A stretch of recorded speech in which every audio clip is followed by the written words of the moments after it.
Karena kutuk itu terjadi ada 4. Karena melanggar perintah Tuhan. Maksudnya, ya dia melanggar dosa ya, bukan hanya kultisme. Yang kedua, terjadi kutuk karena apa? Karena dia dikutuk oleh pemimpinnya atau orang tuanya kan. Pada saat marah pemimpin perusahaan atau gembalanya kutuk jemaat, kena tidak? Iya kan? Tapi saya akan mengingatkan, mengutuk di perjanjian lama boleh, tetapi di perjanjian baru, pada saat Yesus sudah datang menebus kita, mengutuk orang itu sudah tidak boleh. Roma 14 ayat 12 sudah dikatakan jangan mengutuk. Ya, Yakobus pasal 3 ayat 1 sampai habis dikatakan jangan mengutuk. Jadi kalau kita mengutuk, orang tua mengutuk anak, apakah anak kena? Kena. Tetapi orang tua harus tanggung resiko di takhta pengadilan. Kalau dia masih hidup, ya jangan sampai kena tarutu. Ya, jangan sampai kena tarutu. Ya, jangan sampai kena tarutu. Jadi orang kena kutuk itu karena faktor yang ketiga adalah karena faktor okultisme. Orang kena kutuk itu karena apa? Karena pengaruh lidahnya sendiri. Kita bilang apa? Hidup dan mati dikuasai oleh lidah. Kadang orang kan tidak sadar kalau dia mengutuk diri sendiri. Dia bilang begini, oh Pak Pendeta, oh Tuhan, kenapa saya kena kutuk? Saya tidak pernah terlibat okultisme. Saya tidak pernah dikutuk oleh orang tua atau pemimpin. Saya tidak pernah melakukan dosa. Kenapa saya kena kutuk? Ya karena kau sendiri bicaranya apa? Tidak menguasai lidah. Mungkin kita sering bicara begini, biar bisa mati. Akhirnya besok mati kutuk. Pernah nggak dengar begitu? Pernah ya?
percaya Tuhan, bahwa ketika kami berdoa peperangan ya Tuhan, karena musuh kami bukanlah manusia, musuh kami adalah kuasa-kuasa kegelapan yang berkuasa di atmosfer, yang berkuasa di atas tempat ini, di angkasa.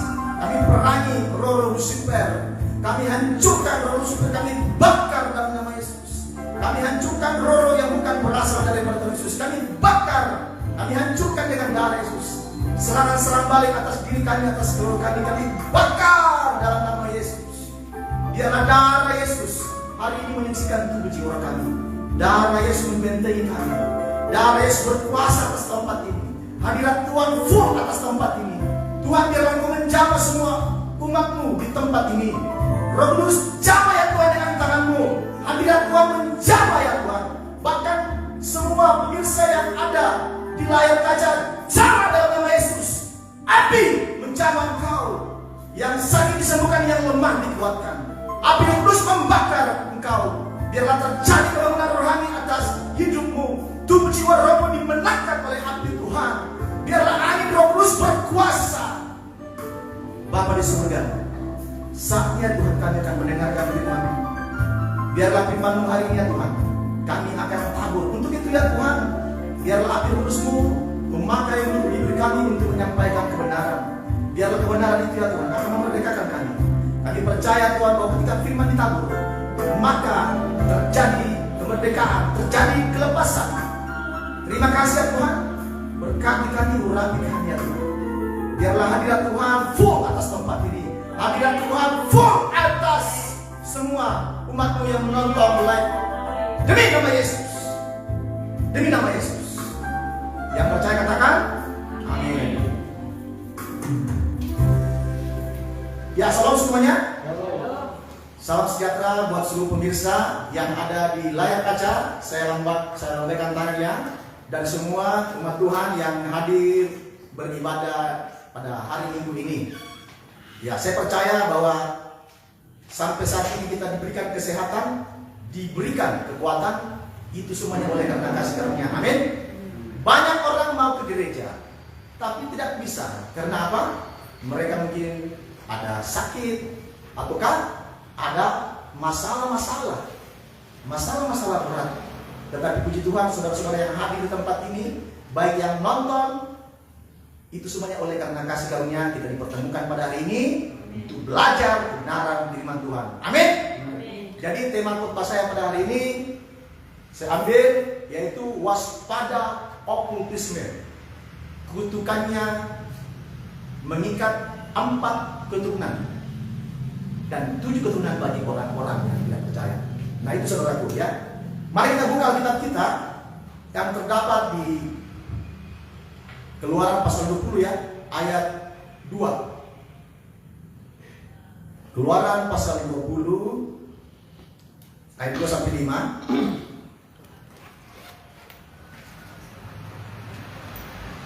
Jadi saya sengaja mengambil tema ini karena saudara-saudara dikasih Tuhan, okultisme itu kita ketahui bahwa arti okultisme itu adalah berbicara tentang berhala. Jadi di dunia ini ada 2 roh ya. Yang pertama adalah roh Tuhan dan yang kedua adalah roh yang berasal daripada setan. Nah, 2 roh ini saling bertentangan. Gelap dengan terang tidak bisa bersatu. Roh kegelapan itu terbagi 2 lagi. Ada namanya ilmu hitam dan ada namanya ilmu putih. Saya percaya di sini semua yang menonton ini mungkin saudara tidak terlibat okultisme. Tetapi kita tidak tahu dengan nenek moyang kita. Ya. Karena okultisme itu siapapun yang terlibat di dalamnya itu dia akan diikat 4 keturunan. Ini saya berbicara untuk orang-orang yang percaya pada Allah. Bagaimana dengan orang yang tidak percaya kepada Allah? Diikat 7 keturunan. Ya, sebelum saya menjelaskan lagi lebih mendetail, saya akan baca dulu Keluaran pasal 20 ayat 2 sampai 6. Ayat 2 di situ tertulis ini adalah 10 hukum Taurat. Jadi kita harus bisa membedakan mana namanya 10 hukum Taurat, mana Karena hukum Taurat itu berbicara tentang apa? Disunat. Ya, orang berzina dilempari sampai mati. Itu namanya hukum Taurat. Karena masih banyak orang tidak mengerti apa itu hukum Taurat. Hukum Taurat itu yang lain, jadi hukum Taurat itu banyak. Sekitar 200 lebih hukum itu. Jadi kalau orang berbuat dosa harus potong apa? Potong domba sebagai darah penghapus dosa. Mau makan, tidak semua makan, harus cuci tangan. Nah itu hukum Taurat. Tetapi yang saya baca ini adalah 10 hukum Taurat. Jadi kita harus bisa bedakan mana kitab Taurat, mana hukum Taurat, mana 10 hukum Taurat. Jadi 10 hukum Taurat itu masih tetap berlaku sampai sekarang. Kecuali ada hukum-hukum yang diperbarui di Perjanjian Baru, maka dengan otomatis hukum tidak berlaku. Makanya Yesus bangkit hari Minggu. Makanya kita rayakan hari Minggu itu sebagai hari kemenangan. Karena hari Sabat itu hanyalah bayangan. Yang dinantikan adalah Yesus. Ngapain lagi mau peringati hari Sabat? Yesus sudah ada, mati untuk kita, bangkit hari Minggu. Hari Minggu kita rayakan sebagai hari kemenangan. Amin. Makanya jemaat para rasul-rasul di zaman dahulu itu mereka merayakan hari Minggu dengan mengumpulkan persembahan-persembahan kepada Tuhan. Tapi mereka setiap hari beribadah. Senin, Selasa, Rabu, Kamis, Jumat, Sabtu. Tapi dipusatkan hari Minggu untuk persembahan. Makanya sampai sekarang hari Minggu adalah hari yang dipakai untuk mengganti Sabat. Sekarang kita baca ya 10 hukum Taurat.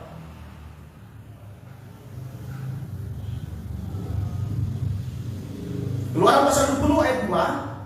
Akulah Tuhan Allahmu yang membawa engkau keluar dari tanah Mesir, dari tempat perbudakan. Jangan ada padamu Allah lain. Jadi perintah yang pertama Tuhan, dia bilang begini, jangan ada padamu Allah lain. Berarti itu Allah itu banyak. Allah pohon kah? Allah batu kah? Allah tentara langit kah? Allah tentara matahari? Tentara bulan kah? Yang moyang kita memiliki itu Allah yang beda dengan kita. Allah mereka disebut dengan apa? Dewa apa? Ya, jawab sendiri ya, karena saya tidak boleh bicara sembarangan, nanti orang tersinggung lagi ya. Maksudnya di pemirsa ya. Jadi Allah itu banyak. Nah di sini Tuhan bilang apa? Jangan ada padamu Allah lain. Itu perintah yang pertama. Berarti kalau kita melanggar perintah pertama, maka kita akan mendapatkan apa? Kutuk. Nah itulah yang dimaksud dengan kutuk. Seperti yang saya bilang tadi kan di tema saya kan tadi, okultisme, waspada okultisme. Karena kutukannya bisa sampai 4 generasi. Okultisme kan saudara sudah mengerti ya tentang berhala. Jadi okultisme itu berbicara tentang kuasa-kuasa yang bukan berasal daripada Tuhan Sang Pencipta langit dan bumi. Yang kita kenal adalah di dalam nama Tuhan Yesus Kristus. Karena terang dengan gelap itu berlawanan. Nah, sedangkan kutukan itu berbicara tentang apa? Penderitaan tiada akhir. Saya akan menjelaskan definisi kutukan ya. Jadi kutukan itu dihinakan ya, penyakit mental dan fisik, kehancuran keluarga. Jadi orang yang sudah cerai-cerai itu berarti sebetulnya dia sudah kena. Dia dihinakan, maksudnya tidak ada di bawah itu kutuk. Tapi tidak semua kutuk dari okultisme. Saya berbicara kutuk ini berbicara tentang kutuk pada umumnya. Karena kutuk itu terjadi ada 4. Karena melanggar perintah Tuhan. Maksudnya ya dia melanggar dosa ya, bukan hanya okultisme. Yang kedua, terjadi kutuk karena apa? Karena dia dikutuk oleh pemimpinnya atau orang tuanya kan. Pada saat marah pemimpin perusahaan atau gembalanya kutuk jemaat. Kena tidak? Iya kan? Tapi saya akan mengingatkan. Mengutuk di perjanjian lama boleh. Tetapi di perjanjian baru, pada saat Yesus sudah datang menebus kita, mengutuk orang itu sudah tidak boleh. Roma 14 ayat 12 sudah dikatakan jangan mengutuk. Ya, Yakobus pasal 3 ayat 1 sampai habis dikatakan jangan mengutuk. Jadi kalau kita mengutuk, orang tua mengutuk anak, apakah anak kena? Kena. Tetapi orang tua harus tanggung resiko di takhta pengadilan. Kalau dia masih hidup, ya jangan sampai kena tabur tuh. Kalau dia masih hidup, ya jangan sampai kena tabur tuh. Kalau dia masih itu, ya jangan sampai kena taruh itu. Jadi mengutuk tidak boleh, tapi saya akan tidak bahas masalah itu ya. Jadi mengutuk tidak boleh, tapi saya akan tidak bahas masalah itu ya.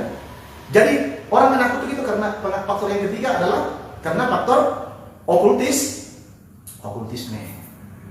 Orang kena kutuk itu karena apa? Karena pengaruh lidahnya sendiri. Kita bilang apa? Hidup dan mati dikuasai oleh lidah. Kadang orang kan tidak sadar kalau dia mengutuk diri sendiri. Dia bilang begini, oh Pak Pendeta, oh Tuhan, kenapa saya kena kutuk? Saya tidak pernah terlibat okultisme. Saya tidak pernah dikutuk oleh orang tua atau pemimpin. Saya tidak pernah melakukan dosa. Kenapa saya kena kutuk? Ya karena kau sendiri bicaranya apa? Tidak menguasai lidah. Mungkin kita sering bicara begini, biar bisa mati. Akhirnya besok mati betul. Pernah nggak dengar begitu? Pernah ya? Ada orang bilang begini, itu orang sebelum mati dia bilang dia mau mati. Katanya 3 hari lagi dia mati. Betul tidak? Sebetulnya belum waktunya dia mati, tapi karena dia sendiri yang membentuk dirinya akan mati, makanya dia mati. Makanya waspada dengan apa? Kutukan terjadi atas diri kita. Nah, ada juga kutukan berdasarkan karena okultisme. Nah, itu. Jadi yang saya akan bahas ini bukan kutukan yang 3 tadi itu. Yang saya akan bahas adalah kutukan yang terakhir, yaitu kutukan karena okultisme. Nah, di sini Tuhan tadi bilang apa? Jangan ada padamu Allah lain di hadapanku. Yang kedua, ayat 4. Jangan membuat bagimu patung yang menyerupai apapun yang ada di langit di atas, atau yang ada di bumi di bawah, atau yang ada di dalam air di bawah bumi. Perintah yang pertama tadi, jangan ada ilah lain. Kata jangan ada ilah lain itu jimat-jimat. Jadi kalau ada jimat-jimat berarti itu ilah lain. Kenapa saya katakan demikian? Karena orang yang memegang jimat pasti dia yakini, dia percayai bahwa jimat-jimat ini mengandung apa? Kuasa supranatural.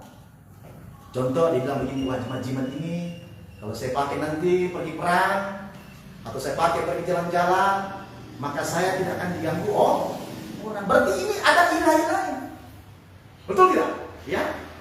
Terus ada orang biasa yang membawa keris pusaka nenek moyang, leluhur, ya, para leluhur sudah badinya itu sudah habis ya. Dia bilang ini badi kalau saya bawa kemana-mana, saya selalu aman. Tidak bisa orang berbuat jahat dengan saya. Berarti mereka apa? Sudah melanggar perintah yang pertama, yaitu ada ilah menggunakan mantra-mantra itu juga. Ya. Terus membawa semua apa yang sudah yakin bahwa ini bisa melindungi kita. Ya, saya kesaksian sedikit ya. Jadi saya dulu sebelum hidup baru, saya juga dulu begitu saudaraku. Saya diingatkan selalu pendeta, Pak, berhenti Pak, yang begini sudah kuat. Ini kan saya cuma bawa-bawa.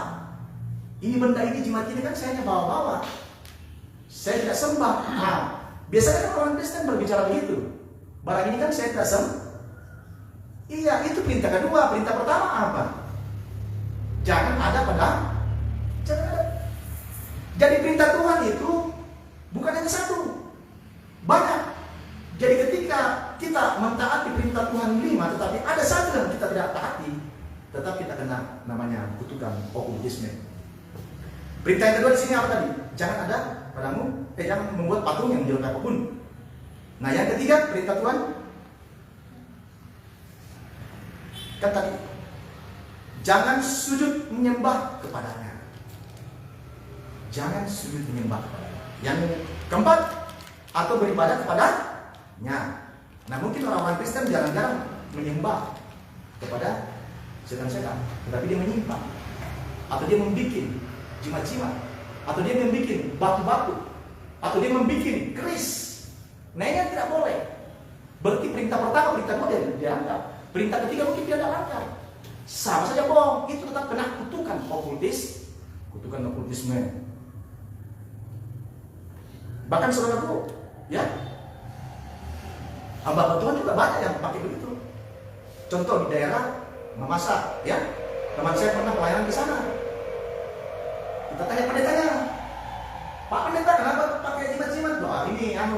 cadangan ini. Kalau Tuhan Yesusnya tidak jadi, ada cadangan. Waduh, ini juga repot ini saudaraku. Makanya biasa pendeta-pendeta, tapi bukan pendeta yang oknum. Kadang dia diikuti setan. Ini namanya keterikatan. Tapi dia tak sadar. Nah ini yang bahaya saudara. Nah bagaimana kita bisa terlepas kalau kita terikat oleh kutukan tersebut? Itu pengalaman teman saya yang pernah pelayanan di daerah Mamasa, ya. Karena sering dengar informasi daerah Mamasa sekarang itu ada daerah okkultisme tingkat tinggi, ya. Artinya banyak orang yang masih percaya dengan yang begitu. Terus yang keempat, yang kelima ya. Yang keempat tadi beribadah kepadanya. Sebab akulah Tuhan Allahmu adalah Allah yang cemburu, yang membalaskan kesalahan bapa kepada anak-anaknya, kepada keturunan yang ketiga dan keempat dari orang-orang yang membenci aku. Jadi saudara-saudara kasih Tuhan, Tuhan kita itu Tuhan cemburu. Nah itu, saudara harus tahu bahwa Tuhan kita itu adalah Tuhan yang cemburu. Bukan hanya istri, bukan hanya suami yang cemburu, bukan hanya orang yang berpacaran yang cemburu, tetapi Tuhan juga cemburu dengan kita. Ketika saya dan saudara menerima Yesus sebagai Tuhan, berarti saat itu saya dan saudara adalah kekasihnya Tuhan. Artinya roh kita dengan roh Tuhan, roh Allah sudah connect, sudah menikah di alam roh. Ya, bukan menikah secara daging. Suami istri menikah secara daging. Tetapi ketika kita percaya kepada Tuhan, berarti roh kita sudah terikat dengan Tuhan. Ada perjanjian baru dengan darah Tuhan Yesus. Ada perjanjian baru pada saat Yesus datang 2000 tahun yang silam. Dalam Yesaya 9 ayat 5 sudah dibuatkan bahwa telah lahir bagimu juru selamat. Dia adalah Bapa perkasa, Allah yang perkasa, ya. Berarti kitab Nabi Yesaya 750 tahun sudah bernubuat akan kedatangan Yesus sebagai juru selamat. Nah itu. Makanya orang sekarang merayakan Natal di mana-mana, ya. Nah itu. Jadi pada saat kita menerima Yesus sebagai Tuhan, berarti kita ini kasihnya Tuhan. Tuhan cemburu kepada kita kalau kita masih melakukan hal tersebut. Dan ada sanksi. Ada sanksi. Yaitu apa tadi? Yang membalaskan kesalahan bapa kepada anak-anaknya. Jadi kalau bapa melakukan okkultisme ini, maksudnya orang tua ya, maka yang kena juga kutukannya siapa? Ya anak. Anak-anak. Itu keturunan pertama. Keturunan kedua, cucu. Keturunan ketiga, cicit. Keturunan keempat. Nah ini yang berbahaya. Tetapi ada juga berkat. Di situ tertulis apa? Saya baca ulang ya. Kepada keturunan yang ketiga dan keempat dari orang-orang yang membenci Allah.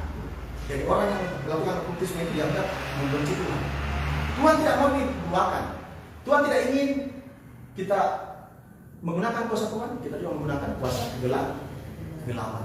Itu yang disebut dengan okkultisme. Yang keenam, ayat 6 ya. Tetapi aku menunjukkan kasih setia kepada beribu-ribu orang, yaitu mereka yang mengasihi aku dan yang berpegang pada perintah-perintah. Jadi ada kutuk, ada juga berkat, saudara. Ada juga berkat. Berkat bagi saudara dan saya ketika saya dan saudara tetap setia pada Tuhan, tidak selingkuh, ya, tidak menyeleweng, tidak bersinar roh. Jadi suami atau istri ketika dia berselingkuh, suaminya berselingkuh, pasti istrinya marah. Istrinya selingkuh, suaminya marah, suaminya selingkuh, istrinya marah. Demikian juga Tuhan. Ketika saya dan saudara melanggar 4 perintah ini, kita memiliki barang-barang itu, kita di dalam diri kita ada Allah lain. Kita yakini, kita percayai, kita buat, kita sembah, kita beribadah kepadanya, maka kutukan yang akan datang. Kutukannya macam-macam, saudaraku, ya. Seperti yang saya jelaskan tadi, penyakit mental fisik. Pernah nggak lihat orang idiot, anak-anak kecil itu idiot, ya? Nah, biasanya itu korban pesugihan. Tapi tidak semua ya, saya tidak bilang begitu. Keturunan yang pertama ini, ya, ini. Keturunan kedua begini juga, keturunan ketiga begini. Nah itu kutukan itu. Tapi tidak semua. Itu adalah salah satu. Termasuk orang yang suka cerai. Bapaknya kawin cerai. Anaknya kawin cerai. Cucunya, cicitnya kawin cerai. Itu juga kutukan. Makanya itu harus diputuskan semuanya. Itu semuanya harus dibatalkan dengan darah Tuhan Yesus. Karena dulu orang sebelum datang Yesus yang membatalkan itu adalah darah domba. Tapi setelah Yesus datang 2000 tahun yang silam, sebagaimana yang terdapat di 1 Petrus pasal 1 ayat 18 sampai 19, di situ tertulis bahwa kita ditebus dengan apa? Dengan darah yang mahal, yaitu darah Tuhan Yesus. Bukan ditebus dengan perak, bukan ditebus dengan emas, bukan ditebus dengan berlian apa, tetapi kita ditebus dengan darah Tuhan Yesus. Darah Tuhan Yesus yang sama dengan darah anak domba yang tidak bercacat, saudara. Jadi sekalipun saya dan saudara percaya kepada Yesus Tuhan, tetapi belum mau mengakui kesalahan kepada Tuhan ya, dan tidak memutuskan hal tersebut, tidak membatalkan perjanjian itu, maka kutukan akan berjalan terus.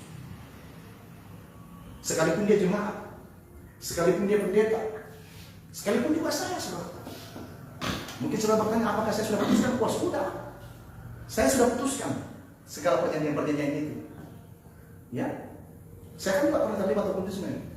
Saya punya ilmu tenaga dalam, ya. Saya punya ilmu tenaga dalam itu kancing tubuh namanya. Saya mempelajari itu karena saya pikir itu bukanlah dari setan, karena tidak ada baca-baca.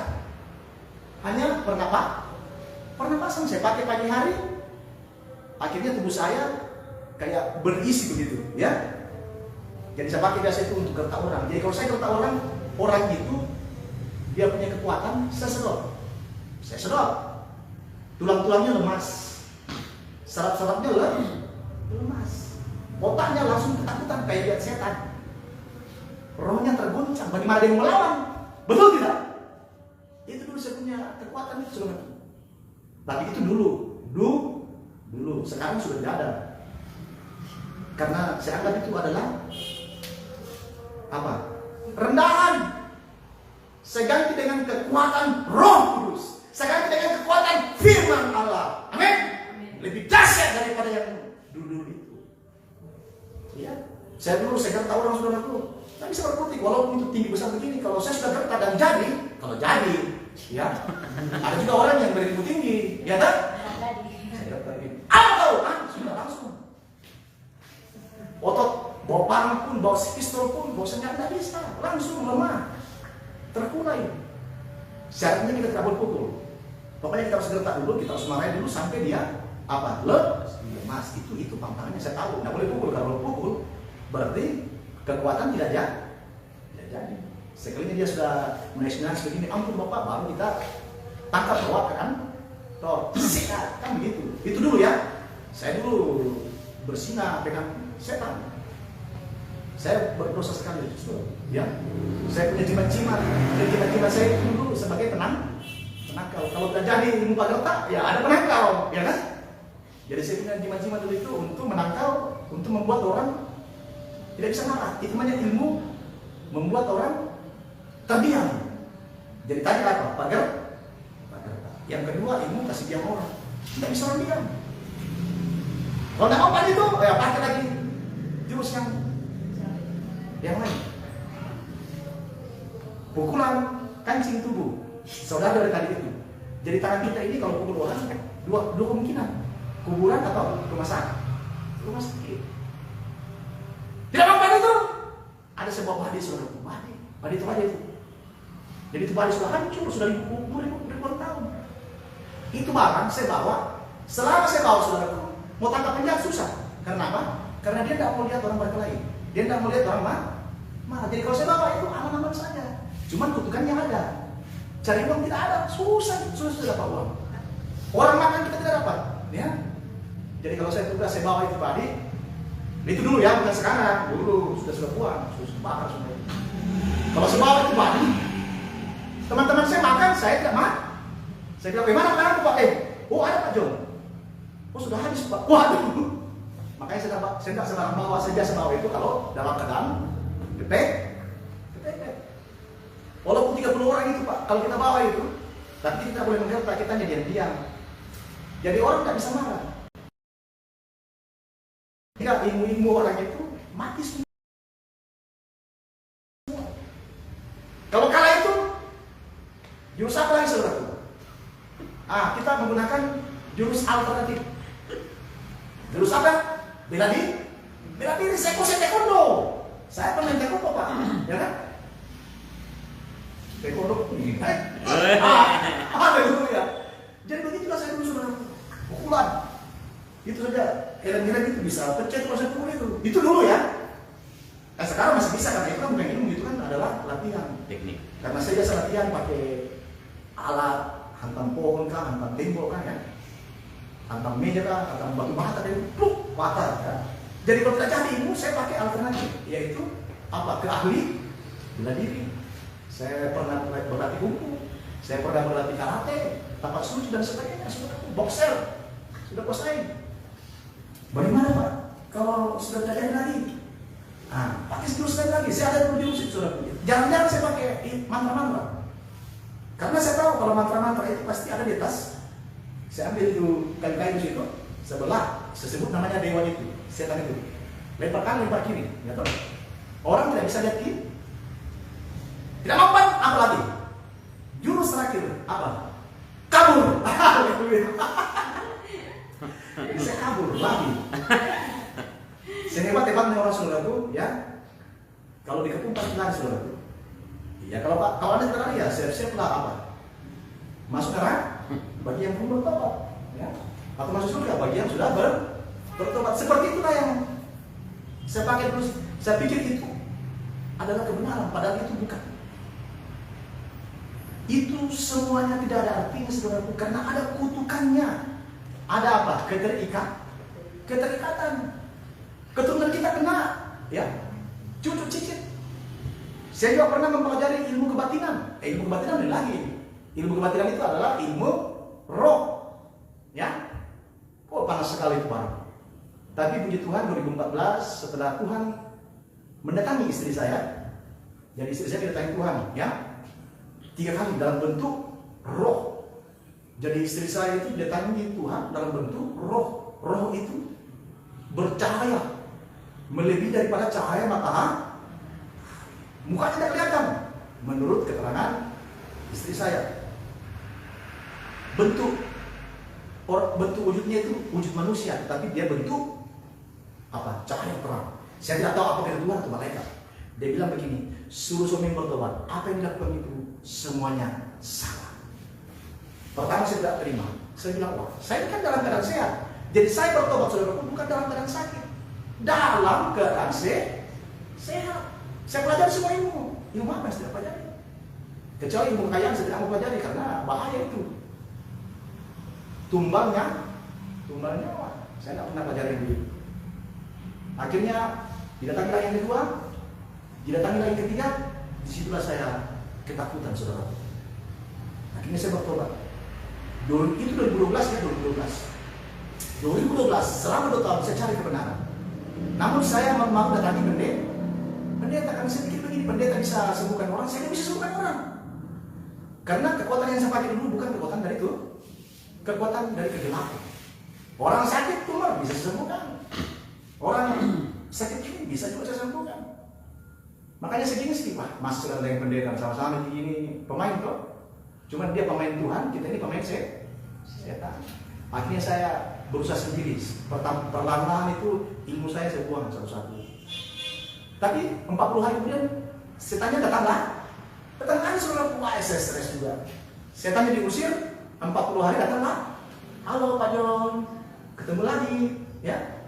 Dalam mimpi dia bilang begini, jangan tinggalkan saya. Jadi orang kalau sudah pernah terlibat okultisme, kalau dia tidak batalkan dengan darah Yesus, dia tidak putuskan perjanjiannya itu akan diikuti terus. Omong kosong itu saudara. Walaupun dia sudah dibaptis Islam, walaupun dia sudah datang ke gereja jungkir balik, haleluya, haleluya. Karena kenapa? Karena saya juga dulu begitu. Saya sudah dibaptis Islam saudara. Saya ikut konseling 3 hari pelepasan. Setannya yang pergi 50% masih tinggal di luar, bukan lagi di dalam, tetapi dia di luar. Apa? Jauh. Apa ayatnya Pak Jan? Ada.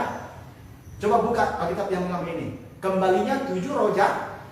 Kembalinya 7 roh jahat. Jadi orang yang sudah pernah terlibat okultisme, kalau dia tidak pernah putuskan, dia tidak batalkan. Pada saat dia kekeringan rohani atau kosong, maka setan itu akan datang lagi untuk menyerangnya. Karena dianggap sebagai apa? Pengkhianat. Akhirnya saya berdoa dengan Tuhan, Tuhan bagaimana caranya supaya ini setan ini tidak menyebut saya? Saya berdoa begitu. Diputuskan dengan apa? Darah ya? Diputuskan dengan darah Tuhan. Nanti saya akan ajar ya cara doanya. Jadi saya lakukan ini selama 7 bulan. Akhirnya setan-setan yang pernah saya tinggalkan, karena dia tidak mau ditinggalkan, dia mengikut terus, dia menyerang. Kan dia bukan lagi jadi teman bagi saya. Dia adalah jadi musuh. Begitu saya putuskan saudaraku, puji Tuhan, aman.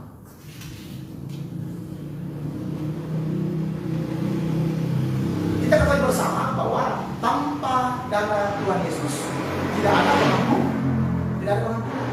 Di zaman dahulu yang dipakai orang apa? Darah hewan. Sebelum Yesus datang, orang menggunakan darah hewan. Makanya Raja Saul adalah raja yang paling pertama di Israel. Dia dipakai Tuhan luar biasa. Dia pernah dipenuhi oleh Roh Kudus. Betul tidak? Dipenuhi oleh Roh Kudus. Itu Saul. Dipenuhi oleh Roh Tuhan. Karena dia melanggar perintah Tuhan, dia tidak setia dengan Tuhan. Sebagaimana tertulis, kita buka ya Alkitabnya.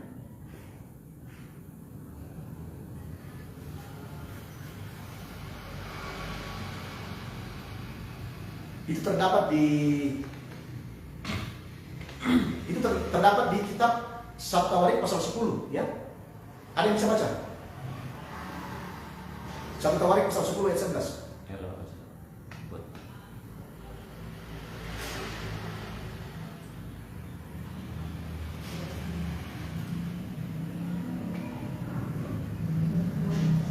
Sudah dapat? Ya?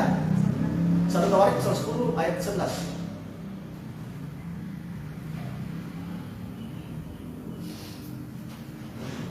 Ketika seluruh Yabes Gilead mendengar tentang segala yang telah dilakukan orang Filistin terhadap Saul, maka bersiaplah segenap orang gagah perkasa. Oh, ayat berapa itu? Ayat 10 ya? Ayat 11. Ayat 11. 1 Samuel pasal 10 ayat 11. Samuel. Yang jelas di situ tertulis bahwa Raja Saul, saya katakan berapa itu lupa lagi. Raja Saul dia mati karena apa? Karena dia tidak setia dengan Tuhan. Itu yang pertama. Yang kedua, dia melanggar firman Tuhan.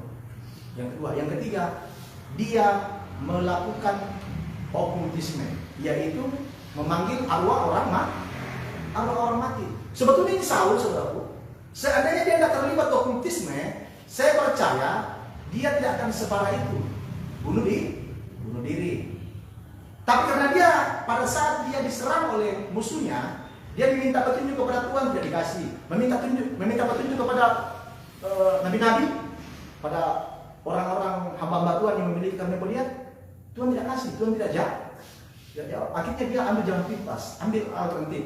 Dia pergi ke kuasa kegelapan. Dia minta apa? Petunjuk kepada peramal untuk memanggil roh Samuel. Sehingga yang datang itu sebetulnya bukan roh Samuel, itu adalah setan yang menyamar menjadi arwah Nabi Samuel. Nah itu, setan kan penipu. Betul tidak? Pengkhotbah pasal 7 kan mengatakan orang yang sudah mati tidak akan kembali lagi ke rumah. Kita harus percaya dengan firman, Pak. Kalau Tuhan bilang begitu, berarti itu yang benar. Jadi kalau ada yang masih muncul itu, hari pertama, hari kedua, hari ketiga, itu bukan manusia. Tetapi itu adalah setan yang menyamar menjadi arwah orang mati. Termasuk saya juga dulu tipu. Tapi setelah saya membaca Alkitab, ternyata tidak benar. Dan apa yang terjadi saudara? Raja Saul mati bunuh diri karena dia takut dikeroyok. Dia takut dicincang-cincang hingga akhirnya dia mati juga. Kutukan yang kedua apa? Anaknya Raja Saul yang bernama Yonatan. Siapa tidak kenal Yonatan? Yonatan ini di samping dia adalah pasukan yang kuat, ya. Dia bisa 1 lawan 1000. Dia bisa kalahkan 1 lawan 100. Karena ada roh Tuhan di dalam dirinya. Dia dijuluki sebagai apa? Pasukan Elam. Jadi kecepatannya melebihi daripada Elam. Karena ada roh Tuhan di dalam dirinya. Apakah Yonatan pernah berbuat dosa? Tidak pernah. Tetapi dia juga mati gara-gara dosa dari bapak. Jadi bapaknya dan cucunya kepang-kepang dan sebagainya. Ya itu. Dan sejarah Saul apa dihapus di buku sejarah. Tidak ada. Beda dengan Daud. Daud juga pernah berbuat dosa seperti Saul. Pernah bersih? Pernah bersih, Pak. Sama dengan Saul dosanya itu. Pernah tidak mentaati firman Tuhan? Dan pernah Daud melakukan okultisme? Tidak pernah. Memang dia pernah bersih, tapi dia bertobat. Makanya sampai sekarang Daud itu tetap dihukum karena dosa persinahan. Tetapi dari keturunannya lah Yesus lahir sebagai penebus umat manusia yang percaya padanya. Kita lihat Raja siapa ya? Amanasih. Ini juga Raja Amanasih ini dia terlibat penyembahan berhala sebenarnya. Jadi pada saat dia jadi raja, kerajaannya itu memang kerajaannya sudah besar karena ayahnya lah yang membuat kerajaan itu besar. Jadi Manasye ini jadi raja menggantikan bapaknya. Pada saat dia gantikan bapaknya, kerajaan ini sangat besar, pasukannya sangat besar, tetapi dia tidak sadar bahwa itu dari Tuhan. Dia tidak sadar bahwa itu dari Tuhan. Akhirnya dia pergi menambah kekuatan. Ya kalau zaman sekarang kan orang pakai apa? Pasukan cadangan pertama Tuhan, cadangan kedua dari kuasa ke gelap. Dia mulai menyembah tentara langit. Jadi ingat, tentara langit dengan tentara surga itu beda. Tentara langit itu artinya dewa-dewa yang ada di langit. Sedangkan tentara surga itu ada di surga. Kita harus bedakan mana langit dan mana surga. Langit itu tempatnya kuasa ke gelap. Karena Efesus pasal 6 ayat 12 sudah menjelaskan bahwa setan itu tempatnya di angkasa dan di dunia ini. Dia kuasai dunia ini, dia kuasai angkasa. Langit tengah. Ya. Dan dia juga mengorbankan anaknya untuk disembelih. Jadi anaknya itu siapa? Anaknya Manasye, dia korbankan Pak untuk setan, untuk tumbal. Apa yang terjadi waktu dia korbankan? Itu dia pikir dengan mengorbankan itu kekuatannya, kejayaannya, keperkasaannya, kemenangannya bisa semakin bertambah. Tujuannya itu untuk mendapatkan kekuatan supernatural yang kelihatan. Memang kalau saudara menggunakan kekuatan setan, pasti kekuatan itu kelihatan. Betul tidak? Ya, HP bisa terbang, ya toh? Betul? Bisa main sulap. Kalau kekuatan Tuhan tidak kelihatan. Tetapi lebih hebat dan lebih dahsyat. Saya belum pernah mendengar pendeta masih terbang-terbang itu apa itu kursi, pernah tidak? Belum pernah. Tetapi kalau dukun-dukun paranormal kasih terbang kursi, kasih terbang mobil itu bisa dia. Tetapi kekuatan mana lebih hebat? Kekuatan Tuhan lebih dahsyat. Jadi ketika ada orang yang memiliki kekuatan Tuhan di situ, maka semua kekuatan yang ada di situ tidak ada. Jadi karena firman Tuhan bilang begini, roh Tuhan lebih besar daripada roh yang ada di dunia ini. Inilah kebodohan Manasye. Akhirnya apa? Gara-gara dia terlibat okultisme, dia mengalami kehancuran. Kerajaannya hancur. Tuhan kan pencipta. Dia bisa pakai orang jahat. Tuhan pakai, menurut Alkitab yang terdapat di mana itu? 2 Tawarik pasal 33 ya, silakan baca. 2 Tawarik pasal 33 ayat 5 sampai 16. Tuhan pakai panglima-panglima Asyur untuk menyerang kerajaan siapa? Manasye. Coba bayangkan. Ini panglima Asyur ini orang kafir. Orang tidak percaya kepada Tuhan. Tetapi Tuhan pakai dia. Dan Tuhan memberikan dia kekuatan. Sehingga Panglima Asyur ini menangkap Manasye dan menawan Manasye dan seluruh kerajanya. Kerajanya Manasye hancur. Tetapi Manasye dengan Saul itu beda. Saul tidak bertobat, walaupun dia sudah mati tidak pernah bertobat. Manasye bertobat. Kalau saudara baca ayatnya di situ kita tulis Manasye bertobat ini. Dia pun mulai melunakkan hatinya tuh. Dia mulai melunakkan hatinya. Dia mulai berdoa dengan Tuhan, minta ampun dengan Tuhan, minta maaf dengan Tuhan, ampuni saya Tuhan. Ternyata kekuasaanmu lebih besar daripada kuasa-kuasa yang ada di dunia ini. Roh Tuhan itu lebih besar daripada roh-roh yang ada di dunia ini. Roh dunia itu miskin. Roh Allah itu roh Sang Pencipta. Tidak ada tanahnya. Dia mengakui itu. Dia bertobat. Dia memuji menyembah Tuhan. Dia melunakkan hati. Hingga akhirnya apa? Tuhan pun kasihan dengan dia. Akhirnya Manasye dipulihkan. Langsung kembali kerjanya dipulihkan. Nah itu saudara. Jadi ini adalah teladan bagi kita saudara-saudara. Bahwa okultisme itu adalah dosa yang paling berbahaya. Daud tidak pernah okultisme. Saya saudara, walaupun saya pernah penginjilan, walaupun saya pernah mengajar, saya kutukannya itu bukan setannya ya, setannya tidak bisa mendekat. Jadi dulu saudaraku, waktu saya belum putuskan, ya, waktu saya belum putuskan kutukannya itu, setannya saya usir. Apakah dia pergi? Pergi. 8 jam kemudian datang lagi. Saya usir lagi, datang lagi. Jadi setannya itu maksudnya setan yang pernah berteman dengan saya. Setan itu yang pernah berteman dengan saya datang lagi menyerang saya. Karena ada apa?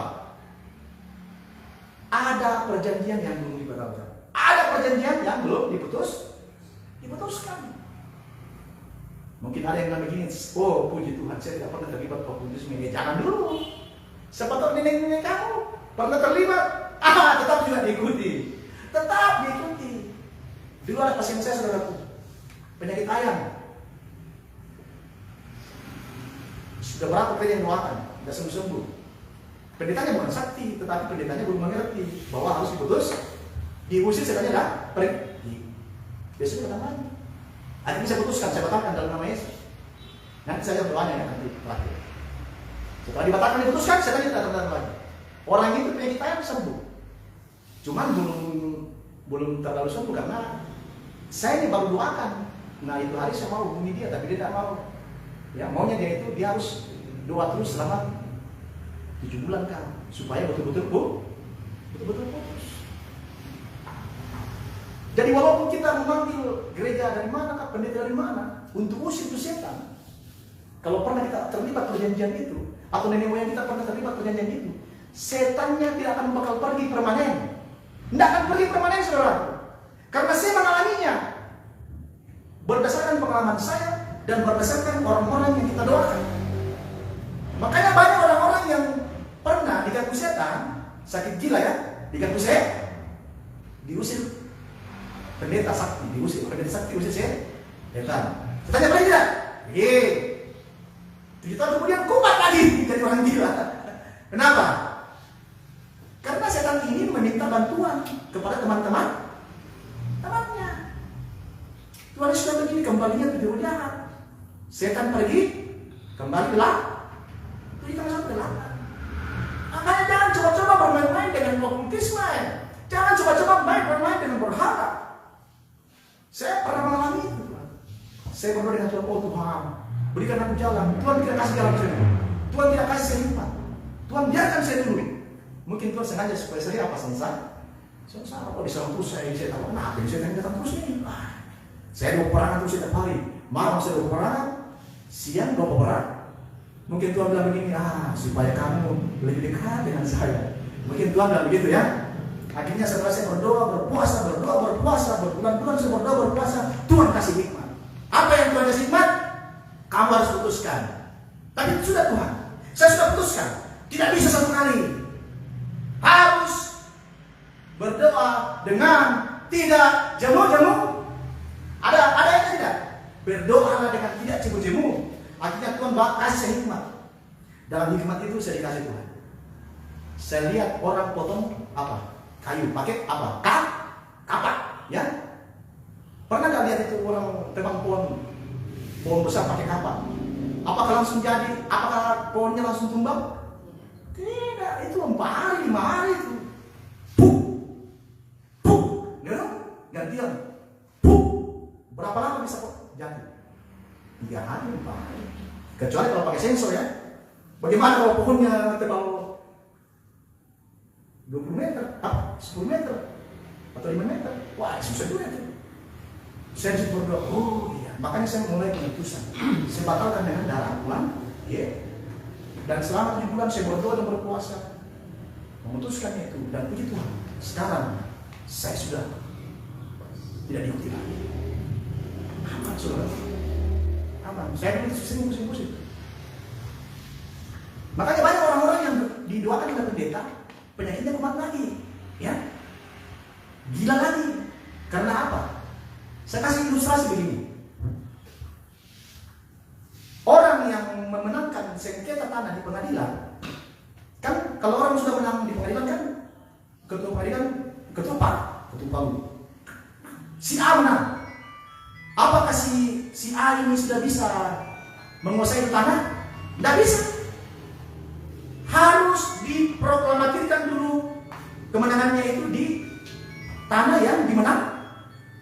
Jadi tim eksekusi ini dikawal oleh polisi, dikawal oleh tentara untuk mendatangi rumah itu. Terjadilah apa? Kontak fisik. Jadi di rumah itu diumumkan, dibaca di situ. Hari ini si A menang, si C kalah. Tanah ini beserta seluruh bangunannya, beserta seluruh isinya dikuasai oleh undang-undang dan diberikan haknya kepada si A, kan begitu. Diperkatakan ya. Kalau tidak diperkatakan, saudaraku, tidak dianggap menang. Sama dengan Indonesia. Indonesia waktu dia sudah merdeka, saudaraku, tetap dia harus proklamatirkan kemerdekaannya itu. Pada saat Indonesia sudah merdeka, tentara Jepang sudah lemah, Belanda tidak ada. Indonesia menyerang kiri kanan, tentara Jepang sudah menyerang begini semua. Apakah langsung Indonesia merdeka? Tidak. Harus diproklamasikan. Makanya Presiden Soekarno memproklamasikan pada tanggal 17. Hari ini saya proklamasikan Indonesia. Ya, pokoknya diucapkan itu. Dengan ini kami menyatakan bahwa kami merdeka. Diumumkan di seluruh. Begitu juga saya dan saudara. Ketika saya dan saudara pernah terlibat okultisme, walaupun Anda sudah dicelup di bangku Islam, walaupun Anda sudah didoakan, sudah dijungkir pada di tombang tanding, kalau Anda tidak memproklamatirkan pemutusannya itu, tidak bisa. Omong kosong itu, saudara. Kutukan tetap berjalan. Setan tidak ada di dalam diri kita, tetapi dia akan mengganggu. Dia ganggu harta benda kita. Makanya banyak-banyak orang Kristen ketika dia terima Yesus sebagai Tuhan, dia pernah terlibat okultisme, dia jatuh miskin. Betul tidak? Dia kaya raya, terima Yesus jatuh miskin. Karena dia tidak putuskan.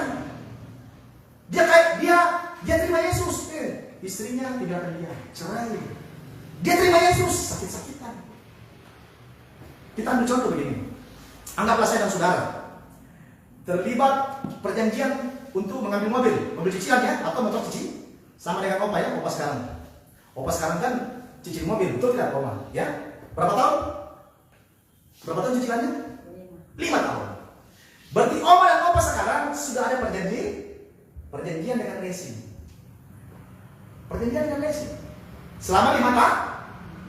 Jadi kalau ada di antara Anda yang melanggar, maka mati panjang, DP mati, angsuran berat. Betul tidak? Itu yang disebut dengan denda. Nah, itulah yang disebut dengan apa? Kutukan. Oma terlambat bayar 2 hari, kena denda. Pokoknya Oma terikat perjanjian itu selama 5 tahun. Bukan 1 tahun, 5 tahun. Tapi saya mau cepat-cepat tebus dengan duit yang banyak. Ditebus dengan uang yang banyak. Sama dengan saya dan saudara. Ketika kita pernah terlibat okultisme, kita harus ditebus dengan apa? Bukan dengan darah domba, tapi kita ditebus dengan darah Tuhan Yesus. Diperkatakan supaya kutukan itu, supaya kuasa kegelapan itu tidak mengikut kita lagi. Keturunan pertama, kedua, ketiga, keempat, bebas. Itu saudara. Bagaimana namanya?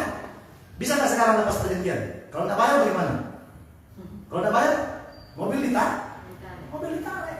Sama dengan orang yang pernah terlibat perjanjian setan. Ketika engkau meminta pengobatan alternatif kepada dukun, paranormal, atau proses kegelapan, sekalipun itu pengobatan, ada perjanjian di alam roh, di alam semesta. Tuhan tahu, setan tahu, manusia tahu. Dukunnya yang tahu kan? Dukunnya kan perantaraan setan itu. Untuk sebuah perjanjian. Perjanjian apa? Penyembuhan. Perjanjian apa? Mau kaya. Biasakan orang datang ke setan untuk meminta apa? Jodoh. Untuk meminta jabatan atau kekuasaan dan sebagainya. Ya, kita ini orang Kristen tidak boleh begitu. Karena ini saya khotbah untuk kalangan sendiri berdasarkan Alkitab. Nah, otomatis kalau sudah pernah ikut dalam hal tersebut, terjadi kontrak kerja dengan setan selama 4 keturunan. Keturunan pertama diikat setan, keturunan kedua, ketiga, keempat. Anda harus bayar upeti dengan setan. Makanya setan biasa membuat kita sakit. Ada tumbal, ya, ada tumbal, perceraian, sakit jantung, sakit gula, anaknya sakit gula, cucunya sakit gula, keturunan ketiga sakit gula, dan seterusnya. Itulah yang disebut dengan kutukan. Jadi kalau saudara mau lepas dari kutukan itu, saudara boleh berdoa begini, pakai darah Yesus saja. Sebagaimana terdapat di 1 Petrus pasal 1 ayat 18-19. Jadi saya biasa berdoa begini, aku berdoa demi nama Yesus dan dengan darah Tuhan Yesus. Segala perjanjian-perjanjian yang pernah saya buat dengan roh-roh jahat, dengan roh-roh setan, dengan roh-roh kegelapan, dengan roh-roh iblis, dan dengan dukun. Tetap harus disebut dukun. Karena perjanjian tidak bisa jadi kalau tidak ada manusia ini. Dengan dukun yang bernama dukun apa? Sebut. Perjanjiannya perjanjian apa? Sebut. Dengan dukun si A. Perjanjiannya ini. Sebut. Dengan dukun si B. Perjanjiannya ini. Dengan dukun si C. Perjanjiannya ini. Demi nama Yesus, dengan darah Yesus. Darah Yesus batalkan segala perjanjiannya. Darah Yesus putuskan segala perjanjiannya. Atas hidupku, atas tubuh, jiwa, roh. Supaya tubuh saudara, jiwa saudara, roh saya tidak diganggu lagi sih. Karena sudah diputuskan dengan darah Tuhan Yesus. Diputuskan dengan atas apa lagi? Masa depanku, supaya masa depan saudara tidak diganggu. Anda mencari uang, masa depan Anda diberkati Tuhan. Tuhan berkati masa depan, tetapi iblis mencuri. Tuhan tidak bisa memerintah iblis karena ada perjanjian. Tuhan kasih kita berkat masa depan. Setan bilang begini, Tuhan, ada perjanjian Tuhan. Coba lihat itu Tuhan. Dia pernah minta bantuan dengan saya. Tuhan tidak bisa apa-apa. Kecuali kita berkatakan dengan darah Yesus atas masa depanku, atas masa lalu, atas cita-citaku, supaya cita-cita saudara apa? Tidak diganggu. Ada kan orang kasih bercita-cita, tapi diganggu saya atas pengharapan, atas harta benda.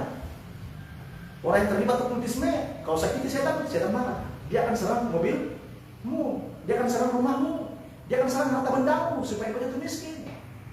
Atas rezekiku supaya rezeki kita tidak diganggu setan. Karena perjanjian sudah putus. Atas rumah tanggaku supaya kita tidak cerai. Atas apa lagi? Anak-anak. Anak-anak kita diikat mungkin oleh narkoba. Anak-anak kita mungkin diikat oleh dengan apa? Kutukan merokok, kutukan bercabung. Itu dari setan semua.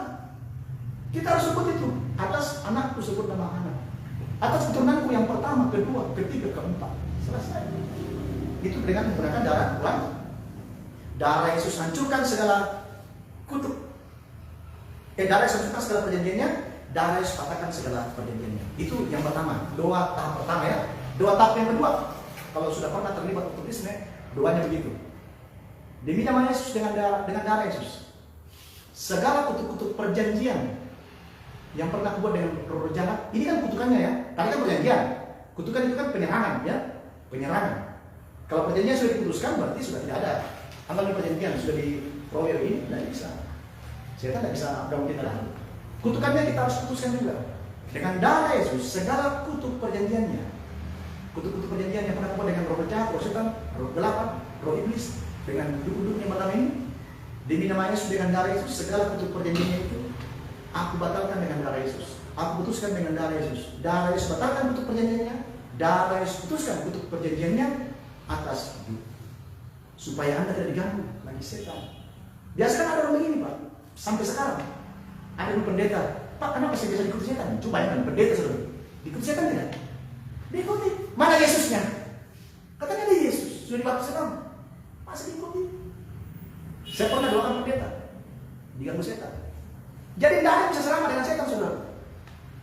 Tapi kalau kita sudah putuskan dengan darah Yesus, kita perkatakan sendiri, maka benar-benar darah Yesus batalkan kutuk perjanjiannya, darah Yesus putuskan kutuk perjanjiannya atas hidupku, atas tubuh jiwa rohku, atas masa depanku, atas masa laluku, cita-citaku, atas pengharapanku, atas harta bendaku, atas rezekiku, atas seluruh usaha pekerjaanku, atas keluargaku, anakku, ya keturunanku 1, 2, 3, 4, 5. Baru tahap yang ketiga apa? Kita usir. Darah Yesus hancurkan untuk perjanjian, darah Yesus patahkan untuk perjanjian. Darah Yesus hancurkan mantra, darah Yesus hancurkan jimat. Jimat-jimat apa yang kita punya dulu? Walaupun kita sudah bakar, kita harus hancurkan itu. Darah Yesus hancurkan, apalagi? Roh jahat, darah Yesus hancurkan roh setan, darah Yesus hancurkan roh gelapan. Demi nama Yesus, roh jahat, roh setan, roh gelapan, kutuk-kutuk, mantra-mantra, jimat-jimat, aku usir. Pergi! Dalam nama Yesus. Selesai. Lakukanlah itu selama sesuai dengan kebutuhan. Kalau saya dulu 7 bulan, yang usahakan doa dan berpuasa dan berfirman. Dan saudara pasti betul-betul putus. Nah itulah yang saya alami. Ya, kita lihat sekarang ada beberapa orang yang sekarang sakit parah. Dia pernah terlibat okkultisme. Dia gila, disembuhkan. Dan sekarang kumat lagi penyakitnya. Ya saya mau bantu, tapi dia tidak mau, dia tidak percaya dengan saya. Sudah aku tidak mau itu. Makanya jadi manusia tidak boleh remehkan orang. Amin. Jangan remehkan orang. Tuhan bisa pakai siapa saja untuk menolong kita. Amin. Kasih itu tidak meremehkan loh. Orang yang sombong itu tidak punya kasih. Nah itulah saudaraku yang dikasih Tuhan.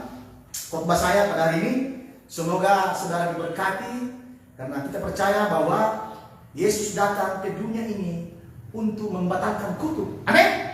Yesus datang ke dunia ini untuk menghapus dosa-dosa kita. Yang penting kita percaya, bertobat, Tuhan Yesus pasti buka jalan. Mari kita berdoa. Bapa di surga, di dalam nama Yesus, demikianlah firman pada hari ini ya Tuhan. Biarlah Engkau berkati kami semuanya ya Tuhan yang mendengarkan firman ini. Berikan kami kelegaan, berikan kami kekuatan, sehingga melalui firman yang kami bagikan pada hari ini menjadi berkat agar kami dapat keluar dari masalah. Menjadi berkat agar kami tidak terlibat okkultisme. Menjadi berkat agar kami tidak terlibat dengan ramalan-ramalan oleh peramal-peramal ngasih, meminta bantuan, kesehatan, kesembuhan, kekayaan kepada kuasa-kuasa kegelapan. Tapi biarlah ajarlah kami ya Tuhan untuk senantiasa dapat setia hanya kepada Tuhan. Bahwa Tuhan sanggup melakukan semua dengan menggunakan kuasa Roh Kudus. Tuhan sanggup melakukan dengan kuasa firman-Nya. Kami tidak akan meminta bantuan lagi kepada kuasa kegelapan. Tuhan, kami bodoh. Kami dulu tidak mengerti ya Tuhan. Tapi kami percaya bahwa firman itulah yang membuat kami merdeka. Firman Tuhanlah yang akan membuat kami mengetahui kebenaran itu. Terima kasih ya Tuhan. Kita menyanyi seperti rusa rindu sungai jiwaku rindu engkau.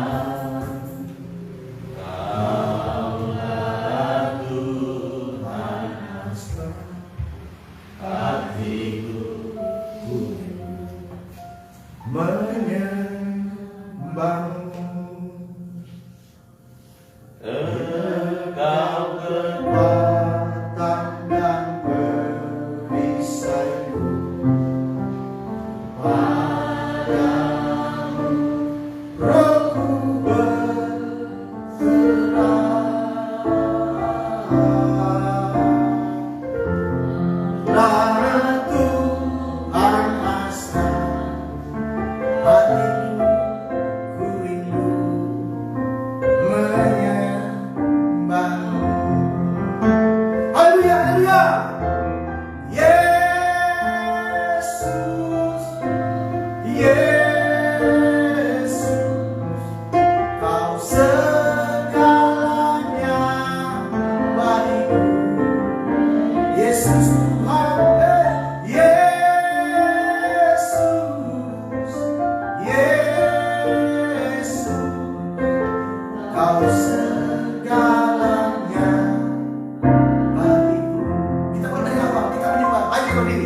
waspada dengan okultisme.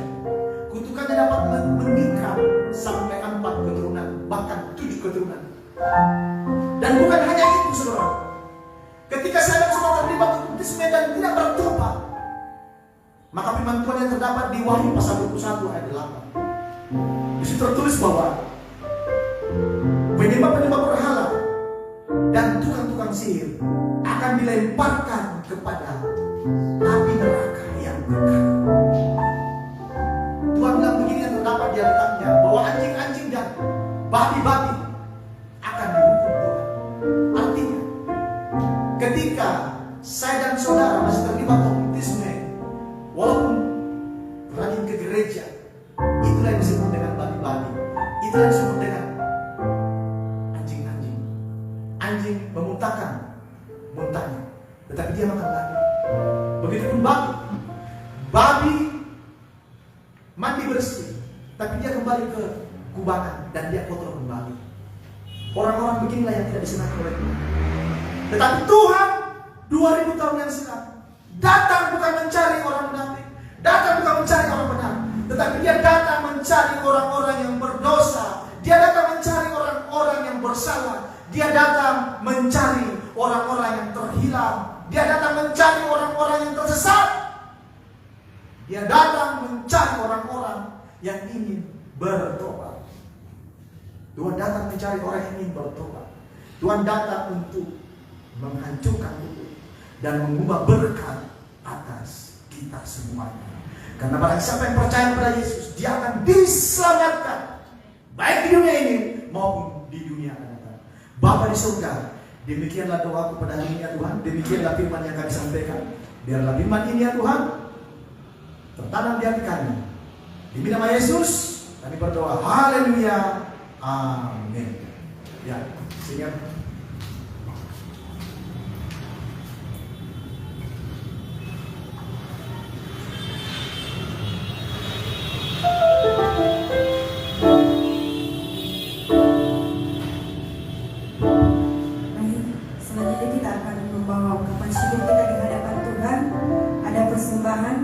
persepuluhan, ekstra kolekte, dan aksi dana 10.000. Sebelum kita membawa korban syukur kita di hadapan Tuhan, mari kita tunduk kepala dan kita berdoa. Bapa, terima kasih Tuhan Yesus. Kami sudah disuruh kepada firman-Mu. Pada saat ini Tuhan, kami akan memberi ungkapan syukur kami dari persembahan persepuluhan, ekstra kolekte, dan aksi dana 10.000. Tuhan memberkati segala pengorbanan kami. Saya akan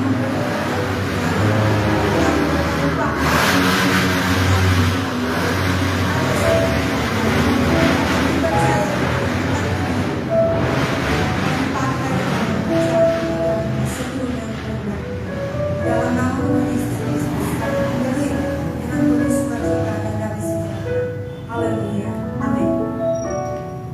Baik, sambil kita memberi ungkapan syukur kita menyanyikan pujian.